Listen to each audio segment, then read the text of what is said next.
इकडे. अरे तू इकडे सर बाजू. ये. जनावरासारखा जेवत होता त्या दिवशी. हा?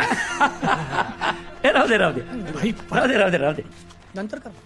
काय वकील, पोरांना जेलमध्ये काय नॉनव्हेज बिनव्हेजचा डबा जात होता का नाही? रोज प्युअर नॉनव्हेज सुरवेज. अरे काय सांगतो. नॉनव्हेज खाऊन तब्येती झाल्याच पाहिजेत. अरे